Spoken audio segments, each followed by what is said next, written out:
Good morning, नमस्कार। बीजीय व्यंजकों के गुणा एवं भाग, multiplication and division of algebraic expressions. ये अध्याय कक्षा 8वीं के अंतर्गत अध्ययन कराई जाती है। ये प्रश्न जो हमने लिया है कक्षा 8वीं से लिया है। प्रश्न ये है कि एक पदी व्यंजक का एक पदी व्यंजक से भाग। ऐसा कोई व्यंजक है जो एक ही पद है और एक ही पद वाले व्यंजक से भाग देना है, ऐसे ये कहने का आशा है। अब देखिए यहाँ पर कैसे हल करें।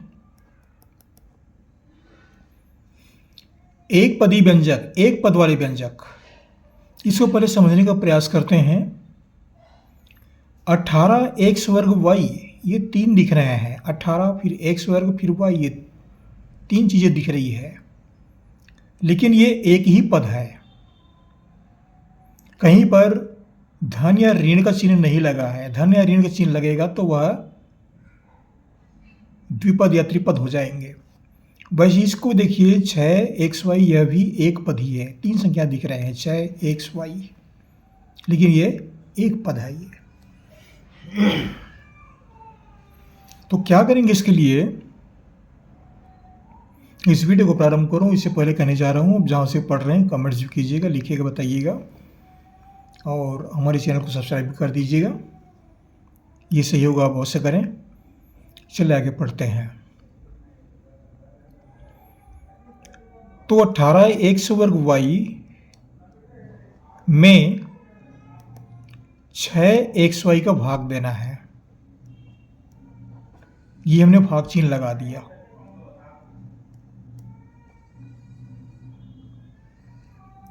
अब भाग चिन्ह लगा दिए तो देखिए इसको हम किस तरह से लिखेंगे। भाग को हम बटा के रूप में लिखते हैं। बटा के रूप में लिखेंगे तो 18 एक्स वर्ग वाई बटा 6 एक्स वाई, इस तरह से लिखेंगे। अब इसको आगे हल करने के लिए अब यहाँ पर देखिए x का घात 1 है, तो इसको भी x का घात 1 के रूप में तोड़िए। तो x वर्ग का आशय ये होता है x को 2 बार गुणा किया गया है।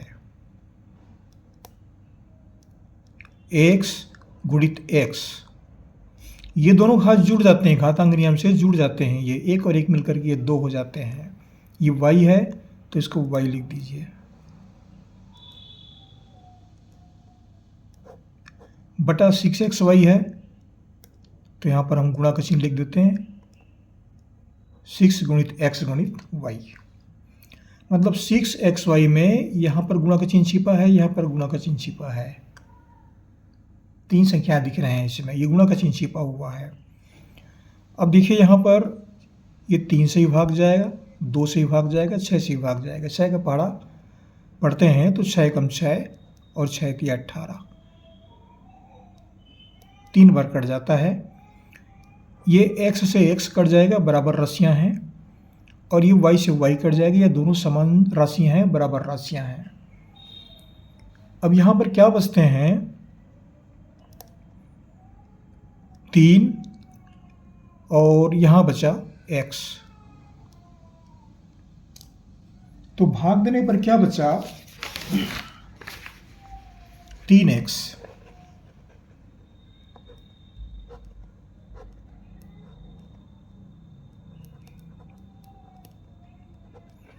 इस तरह से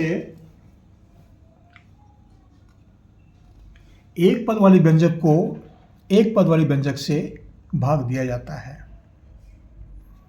अब दूसरे प्रश्न पर आते हैं। इसको देख लीजिए, ये भी एक प्रश्न है। ये भाग चिन्ह लगा हुआ है। अब इसको देखिए 32 A4 B वर्ग C, ये 4 संख्याएं दिख रहे हैं। इसमें 3 संख्याएं दिख रही हैं, इसमें भी 4 संख्याएं दिख रहे हैं। लेकिन ये पूरा का पूरा एक पद है, कहीं पर धन या ऋण का चिन्ह नहीं लगा है, तो ये एक पद है, ये एक पदी व्यंजक है। इसमें भी कहीं पर भी इनके बीच में 8 ए बी और सी के बीच में यहाँ कहीं पर कहीं भी धन ऋण का चिन्ह नहीं लगा है, तो ये पूरा एक पद वाला व्यंजक है। तो भाग देंगे तो कैसे हल करेंगे? 32 a घात 4 b वर्ग c, भाग की जगह बटा चिन्ह लिखते हैं, ऋण 8 a b c। इस तरह से इसको लिखा जा सकता है। अब देखिए यहाँ पर हमको a चाहिए, यहाँ पर a4 है तो इसको हम तोड़ देंगे, a गुणित a त्रिघात। यहाँ पर b है तो यहाँ पर इसको भी तोड़ देंगे, b का घात 2 माने b का गुणा 2 बार, a का घात 4 माने a का गुणा 4 बार, और c तो इसको तोड़ने का आवश्यकता नहीं है। तो इसको लिखेंगे हम 32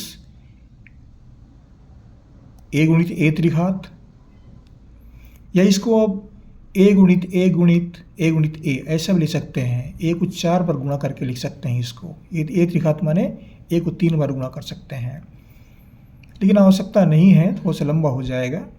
अब b वर्ग है तो b का गुणा b वर्ग, b आधार है, 2 घातांक है, तो b का गुणा 2 बार है, जितना घात रहता है उतने बार गुणा रहता है ये। तो इसको लिखेंगे b गुणित b गुणित c बटा ऋण 8 a गुणित b गुणित c। अब देखिए यहाँ पर 8 से भाग चला जाएगा, 8 का पहाड़ा पढ़ेंगे तो 8 से 32, 4 बढ़ जाएगा, ये a से a कट जाएगा, दोनों घात समान है, इससे घात 1 है, इससे घात 1 है, दोनों कट जाएंगे। ये b का घात 1 है, कुछ भी नहीं लिखा है, मतलब b का घात 1 है, यहाँ पर ये b का घात 1 है, ये दोनों कट जाएंगे, ये c भी कट जाएंगे, समान घात वाली राशियाँ हैं। अब क्या बचा यहाँ पर? ये 4 है तो 4 लिख देते हैं। अब यहाँ तो कुछ भी नहीं बचा, सब कट गया है, तो ये ऋण चिन्ह बच गया, तो ऋण चिन्ह को ऊपर में ले आएंगे। यहाँ बचा a त्रिघात और यहाँ बचा b, a त्रिघात b, ऋण 4 a त्रिघात b, इतना बचता है भाग देने के पश्चात। इस तरह से एक पद वाले व्यंजक को एक पद वाले व्यंजक से भाग दिया जाता है। इसमें एक पद, बहुपद, ये सब पहचानना पड़ता है। एक पद वाले व्यंजक या बहुपद व्यंजक या द्विपद व्यंजक, त्रिपद व्यंजक, ये सब पहचानना पड़ता है। और आगे वीडियो में फिर मुलाकात होगी, तो उस समय हम द्विपद व्यंजक, त्रिपद व्यंजक, इसके बारे में अध्ययन करेंगे विस्तार से। फिलहाल इस वीडियो में इतना बता देना पर्याप्त है। आशा करता हूँ ये चैनल आपको अच्छा लगता होगा। हमारे चैनल को सब्सक्राइब कर दीजिएगा। ये सहयोग अवश्य करें, एक ही बार करना पड़ता है, उसके बाद जितने वीडियो हैं आप पढ़ सकते हैं। आपको हमारी ओर से बहुत बहुत शुभकामनाएं। पढ़ते रहिए। Thank you.